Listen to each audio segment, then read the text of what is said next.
Sean Connery, George Lazenby, Roger Moore, Timothy Dalton, Pierce Brosnan, Daniel Craig, insert name here for a perhaps imminent announcement of who the next James Bond is going to be.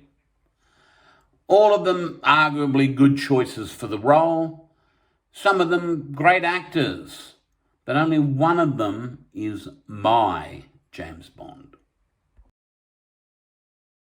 And that, it may surprise you to know, is Roger Moore. Why Roger Moore? Why not Sean Connery, the man who invented the role, or Daniel Craig, the man who hurtled it into the 21st century and gave it some gravitas and some authority and brought great energy to the role and had the buffest body of them all? Well, because of the way he played it.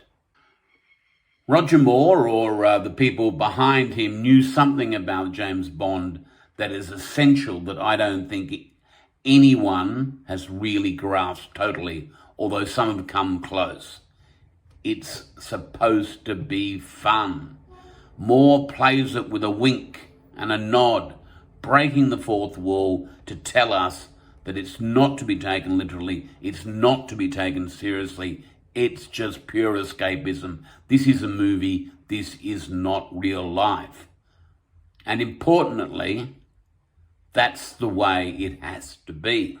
Bond is best when it's played as a cartoon.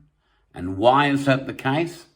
Because otherwise you have to admit to yourself that the central character is a ruthless psychopath. Because, that's what he does for a living. Try to imagine putting yourself into that mindset. And if, for example, the sex scenes are not done with a nod and a wink, then, and especially in the earlier films, we have to admit to ourselves that we're witnessing and tacitly endorsing sexual assault. Because in so many cases, it is not a case of clear consent when the sex occurs. And the same morality occurs to when the killing goes on. He's not very discriminating when he opens fire. But moreover, the scenes are so ridiculous. This is the thing that the latest films have struggled with, that it is very unlikely that one person will want to dominate the world and build moon bases and have secret lairs in volcanoes. That is the stuff of comic books. It is not the stuff of real life. And I think it has to be seen through that lens. I think if we don't see it through that lens, then we've got a real problem. They're films to be enjoyed.